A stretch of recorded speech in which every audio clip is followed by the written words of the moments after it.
Welcome, everyone, to another episode of Streamed and Screamed, an entertainment podcast about movies and TV from Lee Enterprises. I'm Terry Lipschutz, managing editor of the National Newsroom at Lee and co-host of the program with Bruce Miller, editor of the Sioux City Journal and a longtime entertainment reporter. And you're back. You're back from the Big Apple to the... What is Sioux City? If New York City is the Big Apple, what is Sioux City? That's a good question.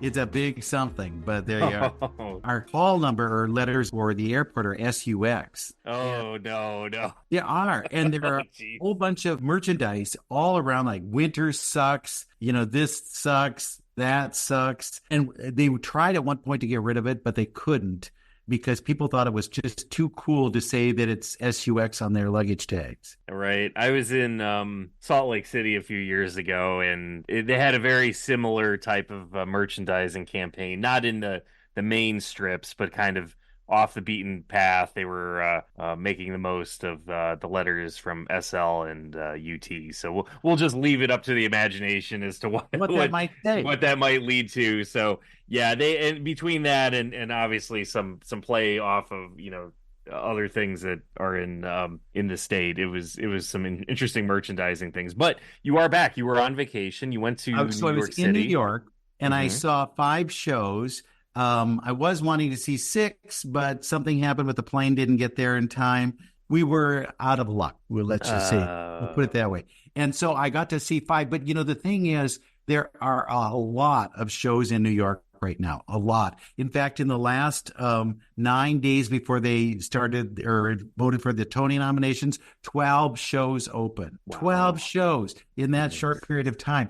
And I think what the deal is it's not necessarily they want this big, long run on Broadway, because you need to be a huge hit, like a Phantom or a Lion King or something like that people already know what it is. What they want is to be able to say it was on Broadway, and then they get on tour. And the tour, they could make some pretty good change out of that, because you send them out on a bus and they hit everywhere, and you're filling huge theaters each night. So I think the idea is to get that kind of imprint of Broadway. This is a Broadway show. Mm-hmm. The odd thing about the shows that they had this year were many of them based on films. So there's a built-in audience for that, right. Because you know what the product is. The Notebook. Would you go to the Notebook musical? No, I didn't watch the movie. I wasn't the target audience on that movie. Okay, Back to the Future. As a musical? As a musical. Yeah, I would go see that. Days of Wine and Roses. Yeah, it was a long time ago with Jack Lemmon. Okay. The Great Gatsby. I could see that being a musical, but I don't know if I'd go to that one. Water for Elephants. That's a musical? Yeah. That seems like an odd combination. And the movie was good. I like the movie. The Outsider. Okay.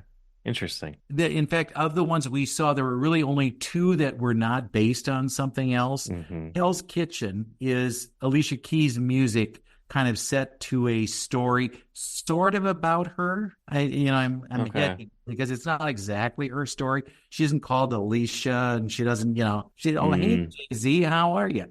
She doesn't do that kind of stuff. And then there's a thing called Suffs. And this is about the suffragist movement. Oh. And interesting, but it isn't the first thing that you say, I must go see a musical about suffragists, Yeah, it's kind of an odd topic. Yeah. But it was interesting how they did it, and I think there was a space for them to get in. Well, and I wonder, too, with the historical, in light of Hamilton, because if you would have said to me 10 years ago, like, hey, how about a musical about, Alexander Hamilton? No, that sounds ridiculous. It's very definitely in the Hamilton mode. Mm-hmm. It's a female Hamilton, if you will, but the songs are more hummable. They are songs that you would probably go home and sing if you had the CD, but the message is very kind of very pointed. Okay. So, Great American Bitch is a T-shirt that they're selling. So there you go. Wow. What can I say? But The Outsiders was the big surprise for us, because I was not expecting that to be much. And it taps into a number of audiences. One, there's the built-in audience from the book and the movie, but also there's a lot of young men, a lot of teenage-ish men, because it's about high school and the kids who hang there. Right. And so it has that Newsies appeal. Newsies brought a lot of young people to the theater because they wanted to see young people singing and dancing. And this has that same kind of feel to it. But then it's also very kind of artistic in some of the things they do. They've got gravel on the stage and they're kicking up gravel all the time. In fact, they warn the people sitting in the front rows, watch out, you could get gravel. Now, the gravel is, I went and touched it because I thought, what is this? This is big. If you got plowed by a big old footful of gravel, it could be tough, but it's rubber. They're like rubbery little pellets. Sure. So it doesn't make anybody fall down and break a leg or an ankle or something. But it does look good when they're kicking it up. Yeah. And it's like a coming of age story, a lot to it, a lot of special effects. It was like a wow. Water for Elephants, you thought you might want to see that one. That has a built-in circus. There are circus performers in this show that are doing like huge stunts that you think, how in the world do they do this every night?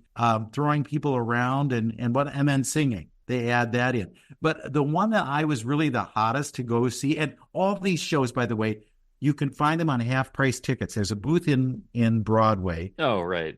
Times Square, where most of the shows are reduced price. And this year, because there are so many shows, nearly everything is on half price. There's maybe a handful that aren't. Hamilton, you still have to pay, regular price. But one of the hardest tickets to get is Merrily We Roll Along. And this is a Stephen Sondheim musical that was a flop in 1980, 81. And they've been trying for years to redo it and make it better and try and figure out what didn't work. And they redid it. It was a huge hit in London, brought it over here, and it stars Daniel Radcliffe. Oh. So there is your big kind of lure, is you've got somebody like that to pull you in to here we get to see Harry Potter. Come on. Right. See Harry Potter sing and dance? Even better. And he's nominated for a Tony Award. Now, the odd thing for us is I said, well, let's go see backstage if they come out the door. Because often you can watch them leave the theater. They'll sign your program and maybe visit with you or take a selfie. The crowd backstage was larger than the crowd in the theater. There were hordes of people who just came to be able to get a glimpse of Daniel Radcliffe. And he was the only one who came out from the show. And if you had a ticket, he would sign your program and pose for a selfie. Naturally, for $300, I got in that line and I was going to get my money's worth. But it was very nice. And I thought, this is, here's a guy who doesn't have to do this, but he's doing this because I think he wants to give back somehow to a business that did something for him. Yeah. The show I think he's going to win. I think he'll win the Tony Award for Best Supporting Actor or Best Featured Actor. The show will do well too. It'll win Best Revival, probably win Best Actor, maybe Best Featured Actress. So it's got a lot going for it. And that's one of the few tickets that's hard to get. There's another interesting one that you would like called Stereophonic, which is about the making of an album. Oh. And that's a play, but it features music. They have original songs that they've written that they sing while they're doing the recording. And that thing is difficult to get. In the middle of the week, you probably get a ticket to it, but on the weekends, it's at least $300 if you're going to buy from the box office or from a scalper. So those are kind of the hard tickets, but the rest of these things, all these based on the movies you can easily get in. Interesting. And it's a younger crowd. This is what you're finding now is that younger people are going to the theater. I had a woman call me. She knew I was going to New York, and she said, my daughter wants to see Six, which is about the 6 wives of Henry VIII, but it's like a concert. And I said, why does she want to see that? And she said, well, she's listening to the music all along, but the show isn't that much. It's just like a concert where they sing one song after another. There isn't acting that's involved. The kids catch on to this, and I'm sure it's through things like show choir and theater in school and whatnot. Yeah. They hear these songs and they become very enamored with it. And that bears out my theory that a lot of this is we want to make money on the road because it's going to be very few shows that will make money this year. Cabaret, I think it cost, was it $20-some million to mount this thing because they redid the theater. The theater is like a club, and you sit around on tables, and they have a middle stage where the MC and Eddie Redmayne is the one who plays that. But the ticket prices are like $700. Yeah. And really, do I want to spend $700? I know that Taylor Swift kind of raised the bar on all of this, but is that worth it? And do you really want to see him the most that you're going to spend that? Or are you going to wait a couple of years when it comes down in price Yeah. and maybe it's somebody else? Well, and then the tour, yeah, and you think about it with a lot of these shows, there's certain ones that they'll be on Broadway forever, right? Like Phantom is on Broadway forever, The Lion King. But ultimately, most people can't go to New York to see these. They're still going to want to see them. And the other reality too is, and you would know this having gone to Broadway shows, is that the theaters in New York aren't necessarily as big as you think they are. They're a No, lot no. smaller. Like it's very possible that when I go see a show in Madison, Wisconsin, or you see one, in Sioux City, that the theaters we're going there are significantly larger than the Right. Broadway theaters. So, because they're just coming in for a short time on the traveling one. So you need to have that larger theater so you can get more people in if they're going to do a 2 week run or something like that. Whereas, if you're going to sit for 6 months or a year or 6 years or whatever on Broadway, you can have a little 1,200 seat theater or something like that. Because I remember the very first time I went to a show in New York, and I was shocked at how small it was. Right. Right. The other thing, it's like you go to Las Vegas and you'll say, do they really make any money off these like Louis Vuitton stores? Are people gambling and then going in and buying a $6,000 purse?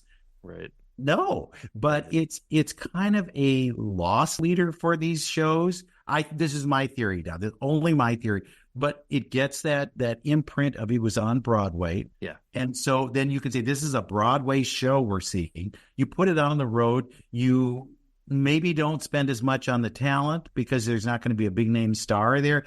Harry Potter's not going to be touring with anything. Right. But you can get somebody else who'll be just as good in the part, and then you can go all over the place, 3,000 seat theaters, and you can make your money back and hopefully pay back your investors. But it's a poor investment. It is not something that you would want to stick your money in. If you've got, $1 million to put into a show, save it. Probably not going to pay back what you want it to. But there is a difference. There is a Broadway difference because like the smaller theater, you get a more intimate atmosphere. These people have been with this show for a period of time that they've rehearsed. The sound is perfect.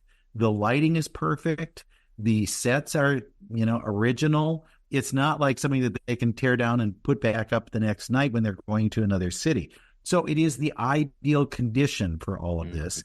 And I love that. For me, it's great to see it at its prime. This is how it should be. My parents would go to, so I grew up out east, New York and New Jersey, and my parents would go to the theater at least once a year. So my dad, for the company he worked in New York City, and the company he worked at would usually make arrangements to rent out an entire theater for one show once a year. And we're not talking like a show that's been there for a while and they get it on a discount. Like you're paying, they would get, the employees would get this first run shows, and it was kind of like that Daniel Radcliffe experience where, they went and saw Matthew Broderick in How to Succeed in Business Without Ever Trying or Really Trying. And they saw the producers with him and Nathan Lane. They saw and I mean, I even remember going, I didn't go to many shows in New York, but I went one time and I saw a Thoroughly Modern Millie. And one of the actors in it was Delta Burke from Designing Women. Sure, So, sure. you go to these, that's the big difference is when you go to New York to see these first run shows, you're going to get that actor who's done TV or has done movies, but they also have that love of the theater, so you're going to get that person. Whereas when you get the touring act, not that these actors aren't any good, but it's a little bit different where you're going through the list and seeing like, so and so was co-starred on one episode of Blue Bloods or something like that, right? Or was a guest actor on Modern Family. It wasn't the main actor, but it was somebody they've had a number of, maybe small roles on TV or in movies, and they've spent a lot of time in the theater, and that's what they're doing. Whereas, you're in New York and you're getting Matthew Broderick. Right. Well, we had Hello Dolly was with Bette Midler on Broadway, right? Sure. Yeah. We had Sally Struthers in Sioux City. You see the difference there. I mean, they're both talented, but It is, Bet ain't touring. She isn't going to go on the road. Right. So you get a different vibe. And I do think some of these shows that are starless have a better shot of making a run. This Hell's Kitchen, the Alicia Keys musical, I think will have a great shot out in the rest of the country because it doesn't star anybody that you know, but you do know the music. You know her songs, and it's telling kind of her story. So you'll accept it wherever it happens to be.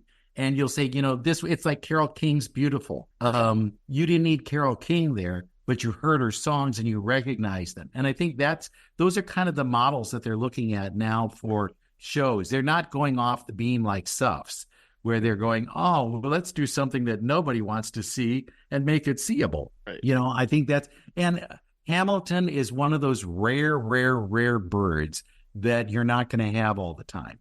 I don't even know now that Hamilton is as strong as it was even a year ago, because they used to have a store across the street for Hamilton where you could buy all of the merchandise if you weren't going to the show. That's how rabid the Hamilton fans were. And now that store is closed, and it isn't that hard to get a ticket to Hamilton. When I went during that first year, impossible. And I thought for sure I was going to be thrown out of the theater because I had bought a bogus ticket. From a scalper, he had sold it 3 or 4 times, and I was just the lucky one to get in. But it wasn't. It was fine, and everything worked, but I did spend a fortune on that ticket. That's the lure of wanting to be the first in with some of these shows. There is a segment of the audience that wants to be there right away, but it isn't everybody. If you're going to visit New York and you want to see a Broadway show, you're going to want to see something that is pretty splashy. You're not going to go with a one-man show. No, I took friends once to a one-man show, and they were so appalled. They say, we spent how much for this ticket? And we got one guy on the stage, and the stage was nothing. This is like ridiculous. And, maybe that's what they have to think about is the number of people you've got on stage is how high you dare charge for the ticket. You want to see something splashy, and that's why some of those big budget musicals like Phantom, like Les Mis, like Cats are things that people are kind of attracted to because it's a little more than just what you can get at home. And it always puzzles me too, because so many of these, you don't start on Broadway. You start somewhere else to test an audience. Well, at least in most cases, so you go to Minneapolis or you go to Chicago, and if things don't go well there, you just kind of pull the plug on it. So it makes you wonder, how did things actually make it to Broadway? Like what did that Midwest family or couple or whatever that saw that show in Chicago think of it that made it seem like this is going to work, and then you get to New York and it just falls flat? Flops. Last year, Devil Wears Prada opened in Chicago, and come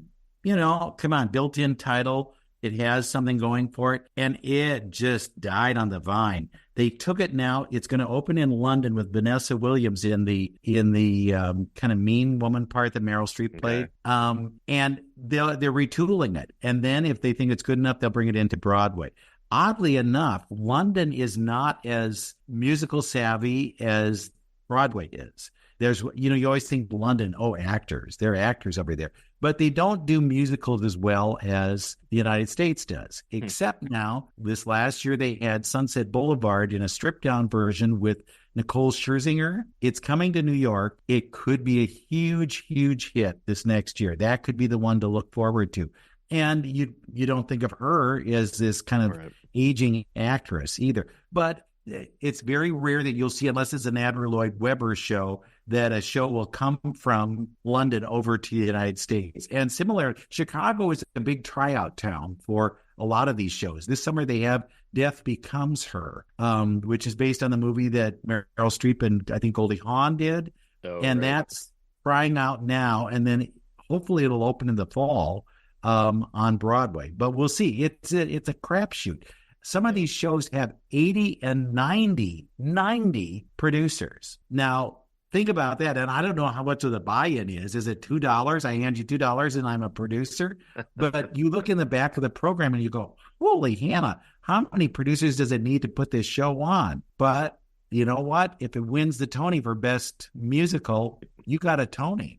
And the odd thing was, is that I think the last three Tony winners for Best Musical didn't last more than a year. All of the shows that were big winners last year, none of them are on Broadway anymore. Here's now the upside of this is some of these shows are going to be taped for our viewing. Hamilton was one that was done like that. Sure. Gutenberg, the musical with Josh Gad and Andrew Rannells, which was a goofy kind of look at mounting a Broadway show, did tape a version. It'll be coming to one of the streaming services this year. Pearly Victorious, a play that Ossie Davis wrote way back when in the 60s, was just on Broadway this last year with Leslie Odom Jr. They filmed it, and it was on Great Performances on PBS last week. You can find it on pbs.org right now. And that's a current show. So there is a way to see them. It's not like everybody is shut out, Right. but they all don't do a version or a film of their show. But Broadway is always fun. For me, it's a great kind of cool thing to do. I buy more merchandise than I ever need. And like my sister says, what are you doing with all that crap that you get? And that is a good question. That is a good question. But somebody somewhere will be able to say they had it. I had Daniel Radcliffe sign my Merrily We Roll Along poster. And I just looked up on eBay, how much would that be worth? Don't count the ticket in, because I had to have the ticket to get in the line to get him to sign it. They're trying to sell one for $385 on eBay. If I had done that, I would have gotten the money back from the ticket that I spent, and I would have had, the experience. That's right. But of course, you're not going to sell it because you're a fan, and I'm a hoarder. And you're a hoarder. If I asked you, how many subscriptions do you have? Would you be able to list all of them and how much you're paying? Now, if you would have asked me this question before I started using Rocket Money, I would have said yes. But let me tell you, I would have been so wrong. I can't believe how many I had. Like those annual subscriptions you forget about until they charge your credit card. I was wasting a ton of money on those.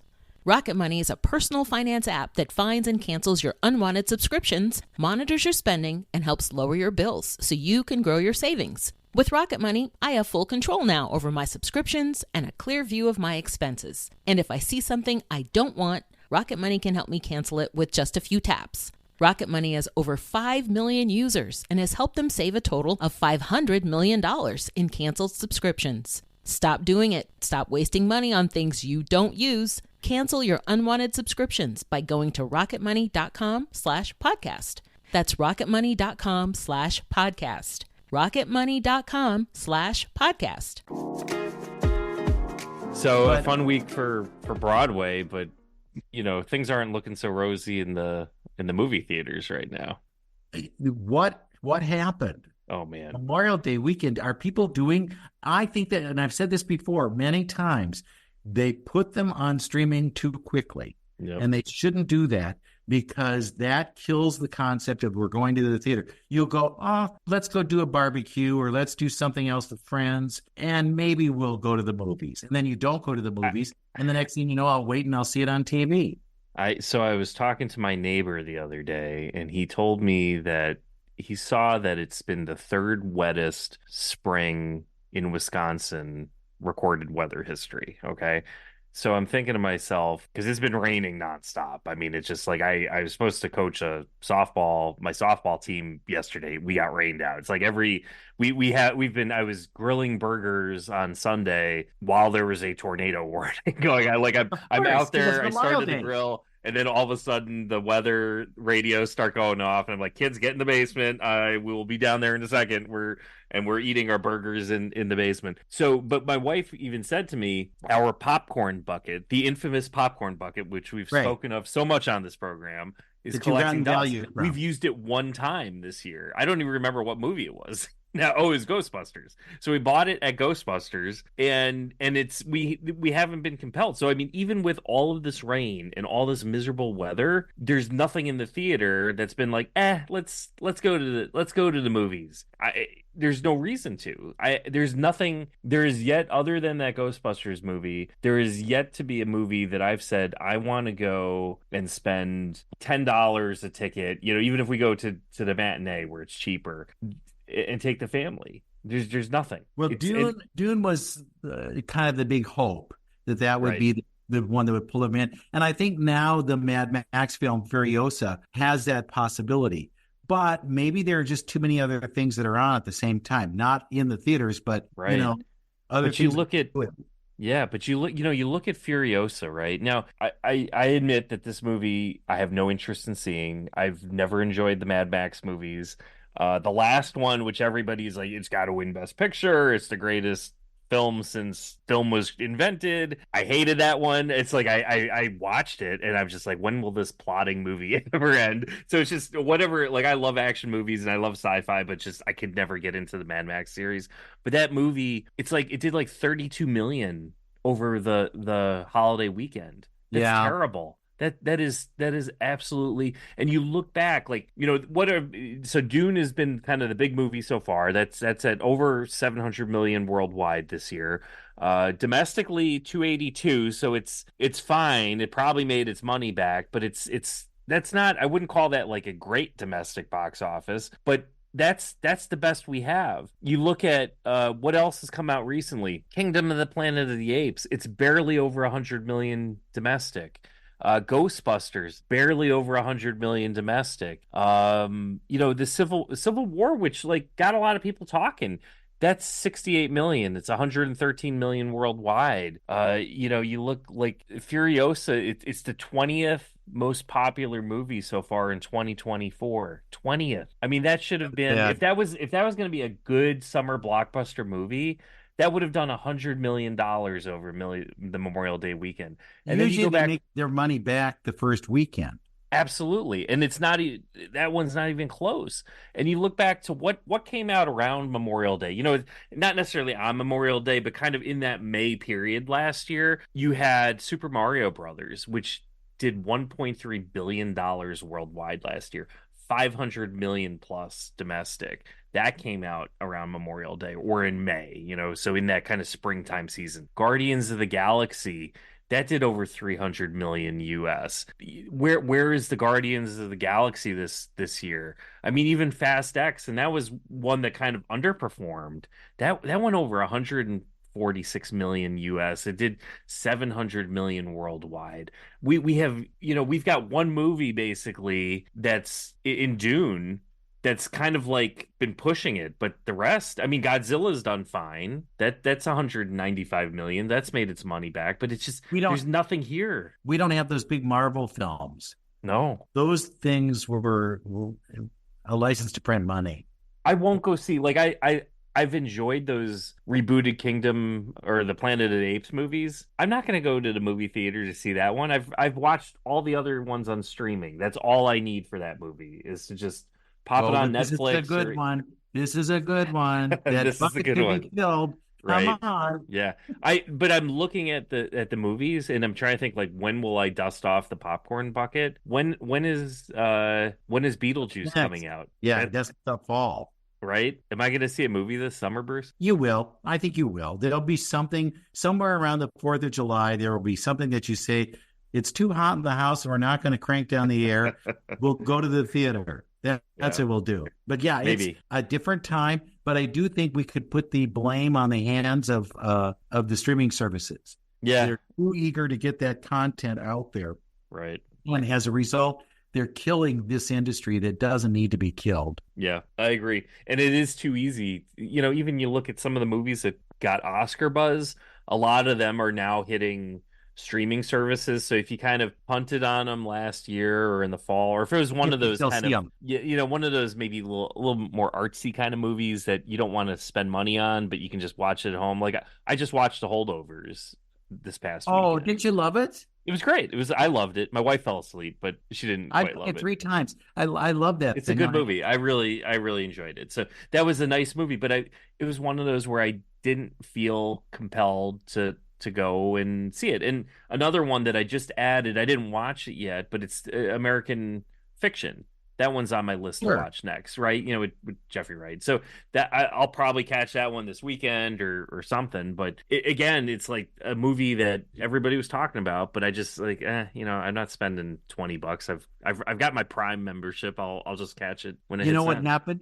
The pandemic made us homebodies, right? And then the streaming services tapped into that and just played to our laziness. Yeah, and at this point, you need an event level film to get you there. Like seeing Oppenheimer on the giant screen like I did last year, that was an event level film, which I cannot replicate no matter how, I could go out and sure buy maybe better audio gear for my house, but I can't replicate that experience in my house. And I felt like I had to go see it on the IMAX screen. But beyond that, look at the theaters, how the seats are more like something that you'd have at home. It used to be a hard seat that you had to kind of maneuver. And then you worried about the sticky floor and everything else. Yeah. But now that the show experience of watching a film has been improved greatly. Yeah. So I'm still a big fan of it. And it's always my excuse to be able to get popcorn. Right. Because I will not cook popcorn at home. Not going to end with them. So speaking of streaming, this is a series, right? Like based off a podcast. Hey, our people, about the LA Clippers and the problems they had with their owner, Donald Sterling. Right. And it's very, very well researched, but it tells you about what happened and what he said and how that whole world turned on him. He was banned from being an owner of the Clippers, and then his own domestic problems with his wife and with his assistant / Girl Friday. I don't know. Right. Yeah. But Ed O'Neill, of all people, Ed O'Neill is playing Donald Sterling. And, you think, really? Do you want to do this? Well, I had a chance to talk to Ed and Cleopatra Coleman, who plays V. Stiviano, and about the series and what they thought about these characters, what it is playing a bad guy or a bad girl in the course of a film. So here's our interview with Cleopatra Coleman and Ed O'Neill. What is it like playing real people? Is this a harder task or an easier task? I played real people before. Have you? No, this was my first time. I played 2 real people, but it wasn't this big a role, so it didn't really matter in the story. And do you do research? Do you try and see all the video you can about the person, or is that not part of the process? Oh, no, I definitely did. I think because this is a relatively recent scandal, this was 10 years ago this April, there's a lot on YouTube that you can look up, which maybe with some other people that you'd play, you wouldn't be able to have that opportunity. But Gina also did such a great job with her research, which was very extensive and obviously started long before we started rolling cameras or started casting or anything. So she was really instrumental in filling in a lot of the gaps. Yeah, for me, it was just, I heard him speak. I saw one video of him speaking, and that was it. Everything else for me is in the script. For you, you don't have to do anything. If you don't want to do anything again, you don't have to. Right. So what pulls you out to say, this is the project I have to do? That's a good question. I guess I still want to do things. But this kind of a character, I mean, we see these characters, these billionaires that seem to get away with everything. Yeah. Well, he doesn't really get away with it. Well, not. Yeah. So, but it's fun to play the bad guy. It's fun because there's a lot of sides to them. So you get to do a lot of different things, and it's fun. It was a good story to be told, and it's an important story to be told too, as well. Right. I'm always into. I'm not so much into that aspect of showbiz. I'm usually like it should delight people and entertain. Right. And maybe they take away something too. Hopefully, that's the ideal. When you look at your character, do you see her as a whistleblower, or is she an opportunist? A little bit of both. I mean, V's, again, another complicated character, that's very satisfying as an actor to play and to peel back the layers and find out how she became that way and some of the context about the situation that led to these actions. And with V, it's a little from column A, a little from column B, and I think that's what makes her so interesting. And working together, what's that like? Horrible. Horrible. Isn't he just a nightmare? He's a nightmare all the time. Horrible. Right? Terrible stories. No, he's great. Work. He's got great stories all the time. Like, he's just, gosh, you've been around. I've been watching. Yeah, just recently rewatched Wayne's World. Oh, I'm in that. Yeah, I did He's 2 of those. So great in it. It's the best cameo. Judge, for God's sake. No, that's best cameo ever. No, it was an absolute joy. Ed is amazing. I love Ed. Well, Thank you. Now you're supposed You're not so You're supposed bad to say, yourself. I love you too. No, you're she's supposed great. to share the No, she is. No, we spent a lot of time together. 12-hour days. We did, and we had a great We time. laughed. It was great. Okay, so what do you want the people to learn from watching this? What do you want people who are just sitting at home saying, what do we take away from this? I think, while it is a wildly entertaining show, it's also a really poignant commentary on racism and misogyny and the power structures that our society is built on. It really is. And it's very sensitive to that and sophisticated. Well, yes, and I think it's so important because the players, when I acted the scenes in the locker rooms and when I got to know these guys, as they're actors, of course. Sure. They're so good. I was actually kind of amazed because they're young actors. They were great. And I think to see their story and how really human they are, and it's good for people to see that.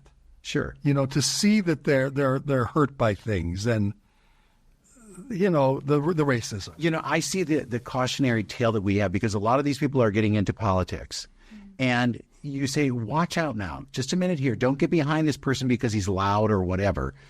Do you see that as well, that we can learn something from that to make sure that we're not lining up behind somebody because? Well, if you're talking about who I think you're talking about, I think, listen, I saw this guy coming in 1980 because I was in New York then, and I couldn't even believe this. So hey, you're preaching to the choir here. Okay, all right. Well, thank you. Sure. Thank you. And, you can do more work. We'll see. Okay. All right, Bruce, thanks for that interview. It sounds like an interesting one. I enjoy a good documentary, especially a sports documentary. So this seems like a series that appeals to me. I do remember that case very vividly. Obviously, Donald Sterling being banned for life by the NBA. Probably not a good idea to be a racist or make racist remarks, when you own an NBA. That's probably, that does not work well. And I do remember that case very vividly. So it sounds interesting. And I do think it's interesting, Ed O'Neill, like he's this actor that kind of just keeps popping up in things, but it's a different type of role for him. Because when I think of Ed O'Neill, I'm thinking of Al Bundy in Married with Children or Jay Pritchett in Modern Family. This is a more serious role for him, and it's going to be an interesting one. I think because success gave him the opportunity to say no. Yeah, he has a chance to try things like this where maybe they wouldn't even have considered him in the past. But yeah, it's a great role for him, and it's fun to see him in a different kind of light. You heard him say that he likes doing entertaining things. He thinks that we should entertain people, make them happy and all that. But sometimes we need to educate too. And that's where maybe this is one of those key blocks of educating people. Yeah. Yeah. So interesting. All right. Well, that's coming out onto what, FX? Yeah, it's Hulu. FX on Hulu. This is that whole kind of goofy thing that you can't figure out. FX makes these things, but then they run them on Hulu. And it will be on Hulu this week, in the first week. And then it's like 5 or 6 episodes of this. So you'll get a chance to see it spill out over time. Perfect. All right. Well, we'll check that one out. I'm looking forward to it. And we'll be back again next week with another episode of Streamed and Screened. McDonald's presents Burger Reviews by Hamburglar. Today's review: the hotter, juicier classic burgers. Mr. Hamburglar, robble. He said, "Of all the McDonald's burgers I've ever hamburgled, these are the hottest, juiciest, and tastiest." Robble. Hamburglary is on the rise. Get caught with a medium double cheeseburger meal for $6. Price and participation may vary. Promotion pricing may be lower than meal price. Comparison to prior classic burgers. Ba-da-ba-ba-ba.